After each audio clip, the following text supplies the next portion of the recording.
अपने देश की दिल में लगी टीस, कैसा है मेरा देश। नमस्कार दोस्तों, इस कहानी का टाइटल है कैसा है मेरा देश। स्वागत है आपका हमारे गजब ज्ञान यूट्यूब चैनल में। दोस्तों, आज हम आप लोगों को एक ऐसी ज्ञानवर्धक कहानी लेकर सुनाने के लिए जा रहे हैं जिसे सुनने के बाद हम और आपको बहुत कुछ शिक्षा मिलने वाली है। तो दोस्तों, सबसे निवेदन है, कृपया अगर आप नए दर्शक मेहमान बंधु बनकर के आए तो हमारे चैनल को सब्सक्राइब करें और अपने परिवार के साथ में शेयर जरूर कर देना। दोस्तों, कैसा है मेरा देश, आज एक कहानी के माध्यम से हम आप लोगों को समझाते हैं। बहुत ही शिक्षाप्रद, बहुत ही ज्ञानवर्धक और बहुत ही आनंदमय कहानी है ये। दोस्तों, किसी गांव में और एक भैंसा रहता था। भैंसा आप लोग जानते हो, भैंसा जितना ही बलिष्ठ था उतना ही उन्मुक्त था। वो दिन भर गांव की गलियों से लेकर खेतों तक स्वच्छंद विचरण करता था। कभी गांव की टेढ़ी संकीर्ण गलियों में घूमकर गोबर लगी भैंसों को छेड़ता, कभी गांव से ठीक बाहर वाले गड्ढे में कीचड़ का शीतल लेप लगाकर लेटा रहता था, और कभी गांव से बाहर लहलहाते मेड़दार खेतों में घूमने चला जाता। खाने की तो जैसे मौज ही थी। किसी के खेत से गेहूं की बालियां चर ली तो किसी के खलिहान से धान के पके डंठल नोच लिए, और मकरंद की तरह मीठे दूध तो वहां मैदानों से सालों पनपते रहती थी। जब रात होती और स्याह आकाश सितारों से भर जाता तो भैंसा भी अपने बास स्थान गांव को जोड़ने वाले कच्चे रास्ते के किनारे खड़े विशाल पीपड़ की जड़ के पास पहुंच जाता। फिर वहीं नरम धूल के फुलके में बैठकर अपनी दिन भर की थकान को मिटाता। लेकिन भैंसा को मालूम ही नहीं पड़ता कि कब नींद ने उसे अपने आगोश में ले लिया। इसका पता उसे रात्रि को भी नहीं चलता था। दोस्तों, इतना सुख था उस भैंसा को। तो एक बार गांव के एक किसान ने मक्के की खेती की। कुछ दिनों में किसान के कठिन परिश्रम की बदौलत मक्के का खेत लहला उठा। घनी क्यारियों में ऊंचे ऊंचे डंठल से अतिपुष्ट बालियां फूल पड़ी। भैंसे की नजर इन बालियों पर पड़ी। दोस्तों, उसने चक्कर देखा। मक्के की हरी बालियां उसे इतनी पसंद आई कि वो रोज खेत पर आने लगा। किसान परेशान हो उठा। वह सोच में पड़ गया, भैंसा खेत पर गीत चुका है, खेत को देख चुका है और खाने से ज्यादा फसल रौंदने से बर्बाद हो रही है। इसे रोकने के लिए कुछ करना होगा। दोस्तों, किसान को शीघ्र ही एक उपाय सूझा। क्यों न भैंसे को लेकर ले जाकर ऐसी जगह छोड़ आया जाए जहां से लौटना संभव ना हो। और किसान ने ऐसा ही किया। अगले दिन किसान ने भैंसे को गांव वालों के साथ मिलकर घेरा, फिर गड्ढे में गिराकर मोटे रस्से से बांधकर आंखों पर काली पट्टी बांधी और गाड़ी पर लादकर बहुत दूर ले गया और ऐसे बियाबान जंगल में उतार आया जहां से भैंसा कभी वापस लौटने की सोचा भी नहीं, और यदि सोचा भी तो रास्ता न सूझे उसे। किसान ने भैंसे की रस्सी खोल दी और झट से गाड़ी पर चढ़कर लौट आया। जब गले से रस्सी खुली, आजाद होने के बाद उस भैंसे ने अपने खुर से आंखों पर बंधी पट्टी को खिसकाया तो सामने एक अनभिज्ञ देश पाया। उसने हर तरफ उचक उचक कर देखा। दूर क्षितिज तक धूसर रेतीली मिट्टी और कास झलास से झुरमुट के सिवा कुछ भी नहीं दिखता था। चारों दिशाएं एक जैसी जान पड़ती थीं। वृक्ष के नाम पर बेर और बबूल के कांटेदार झाड़ लगे थे। बुरबुरी बलुई धरती यत्र तत्र हरे लतर से ढकी थी। उसने पके ककड़ी की गंध आ रही थी। वहां दिन की कड़ी धूप में भी धुंध छाई थी जो अद्भुत शीतलता का भास करा रही थी। दोस्तों, आकाश धूमिल था, धरती अस्पष्ट थी। उस बियाबान में कहीं कोई जीव भी नहीं दिखता था, न जीवन का कोई चिन्ह दिखता था, सिवाय गीदड़ों की मादों के। दूर तक निर्बाध पसरी धरती उन्मुक्ता का एहसास कराती थी। ये किसी विशाल नदी का तटीय मैदान जान पड़ता था। पर न जाने क्यों भैंसों को उस भैंसे को ये जगह पसंद नहीं आई। यहां से निकलना होगा, पर कैसे निकले? सात दृश्य 14 भ्रमित कर रहा था। वो मदद के लिए चारों ओर देखने लगा। तभी उसकी नजर एक नीलगाय पर पड़ी जो बड़ी चाव से भूमि से गुलाबी कन्ने खोद करके खाने में व्यस्त थी। एक उम्मीद जगी भैंसा के दिल में। भैंसा ने सोचा, शायद इस नीलगाय को यहाँ से निकलने का रास्ता मालूम होगा। पास जाकर पूछता हूँ, इससे मुझे बाहर का रास्ता पता चल सकता है। भैंसे ने पास जाकर पूछा, सुनो बहन, ये कौन सी जगह है? यहाँ से बाहर निकलने का रास्ता है क्या कहीं? मुझे यहाँ से जाना है। नीलगाय अपने सुखमंडल में घुसपैठ से पहले थोड़ी तो परेशान हुई, पर सामने एक प्रवासी पशु को इस द्रोह दुस्तर में पहुंचा देखकर हैरत में पड़ गई और फिर उसके प्रश्न को सुनकर तो और ज्यादा हैरान हो गई। नीलगाय ने कहा, तुम्हें यहाँ से निकलना है? नीलगाय ने पहले तो भैंसे को हर कोण से देखा, चारों तरफ घूम करके उसे देखा, फिर हंसते हुए बोली, तुम यहाँ से जाना चाहते हो? अरे मंदबुद्धि, तू कितना भाग्यशाली है जिसे ढूंढने में जीवन बीत जाता है। वहां तू अनायास पहुंच गया। यहाँ की हर घास एक मीठी कंद है, तुझे मालूम होना चाहिए। यहाँ की हर घास एक मीठी कंद है, हर एक लता तरबूज और पकी ककड़ियों से गदराई पड़ी है। यहाँ चरने के लिए अंत न होने वाला मैदान है, तो रमने के लिए विस्तृत बालू का तट है, पीने के लिए कभी न सूखने वाली नदी का पानी है, और तन मन को बहलाने के लिए वर्ष भर चलने वाला समशीतोष्ण समीर है। यहाँ जीवन निशंक है, बेटोक है। इस अप्रवेश भूमि पर पहुंचना आसान नहीं। जो यहाँ प्रवेश पा गया फिर वो जाता नहीं है, यहीं का होकर रह जाता है। और तू कैसा मूड और पागल है जो यहाँ से जाने का रास्ता पूछ रहा है? भैंसा संकोच में पड़ गया। चलो इसकी बातों का सच जान लिया जाए, भैंसा ने विचार किया। इसमें हर्ज क्या है हमारा? तो प्रिय दर्शकों, उसने गुलाबी कन्ने खोद कर खाई। मीठे तो थे पर वो रस नहीं था जो उसके देश की दूब घास में था। पकी ककड़ियां भी, सुगंध भी आ रही है, पर स्वाद फीका ही लगा। हवा समशीतोष्ण है, पर इसमें उस प्यार की मस्ती कहां जो उसके देश में चलती है।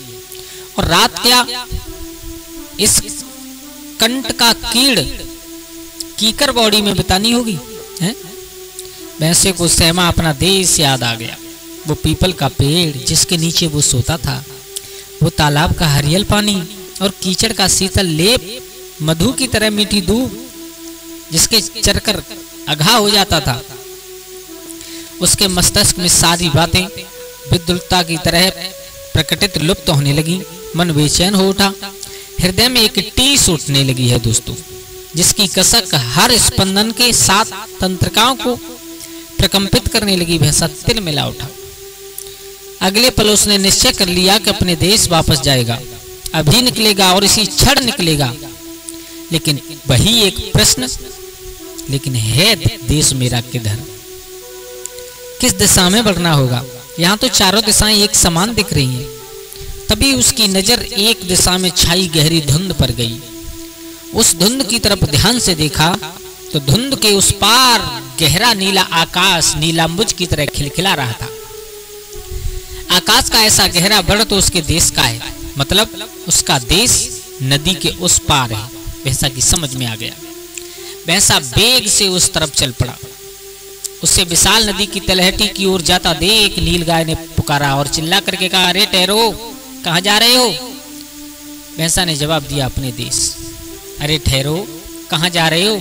अपने देश। कहाँ है तुम्हारा देश? जहाँ खेतों में मेड़ है, झुरमट में रेड़ है, कच्ची पगडंडी का पीपल का पेड़ है, हरा है पानी, मीठी है दूरबा, सौंधी सी खुशबू लिए बहती है पूर्वा। हृदय में जिसके लिए क्लेश टसक टेस है, वही मेरा देश है, वही मेरा देश है। अरे रुक जाओ, उधर मत जाओ, उधर अथाह अगम नदी है जिसका दूसरा छोर किसी ने नहीं देखा। नीलगाय चिल्लाई, परंतु अब वो कहाँ रुकने वाला था। भैंसा किसी स्वप्न में चलने वाली प्राणी की तरह नीलगाय की चेतावनी को अनसुना करता हुआ नदी की गहराई में उतरता चला गया। प्रिय दर्शकों, वह घंटों लहरों में डूबता उतरता रहा। नदी की धार से देर तक जूझने के बाद आखिर उस पार पहुंच ही गया। अब सामने एक नया देश आ गया, हरित देश। यहाँ हर ओर हरियाली ही हरियाली है। अन्न से लदे खेत हैं, फलों से लदे बाग बगीचे। जिस मक्के की फसल खाने के लिए उसे गांव से निकाल दिया गया था, उसके यहाँ क्षितिज तक फैले हैं, जिनमें सुबक्र सींगों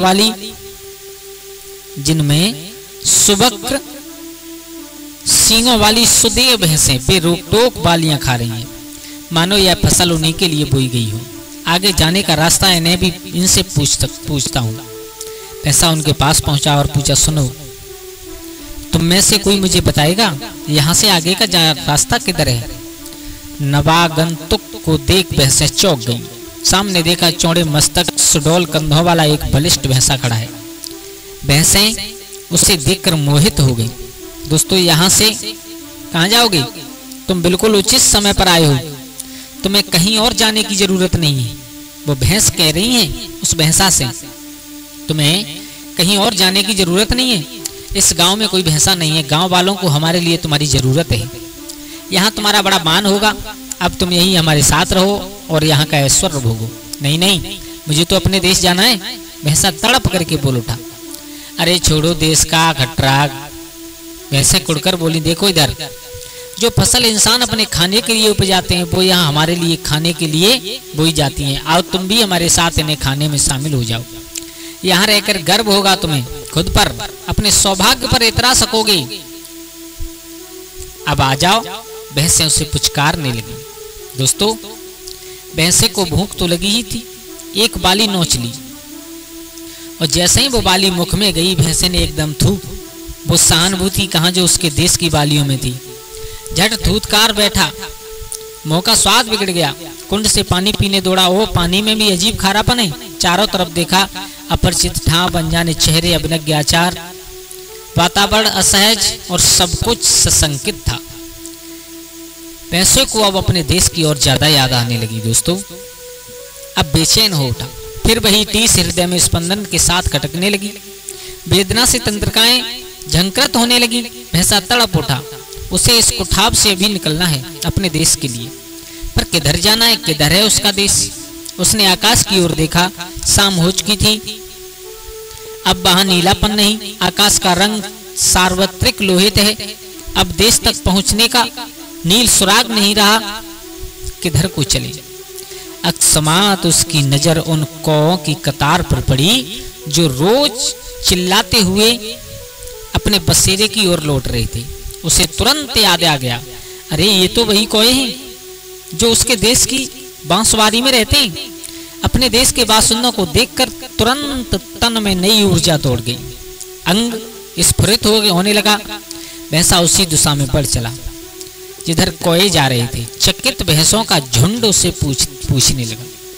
जो भैंसें चल रही थी वो एकदम पुकारने लगी, रुक जाओ, रुक जाओ, किधर जा रहे हो? भैंसे ने जवाब दिया, अपने देश। रुक जाओ, किधर जा रहे हो? अपने देश। कहाँ है तुम्हारा देश? जहां की रज रज से परिचित हूं सारा। कहाँ है ठोकर, कहाँ है सहारा? जाने ही चेहरे सुबह शाम दोपहरे, कहाँ दिन बिताए कहाँ रात ठहरे।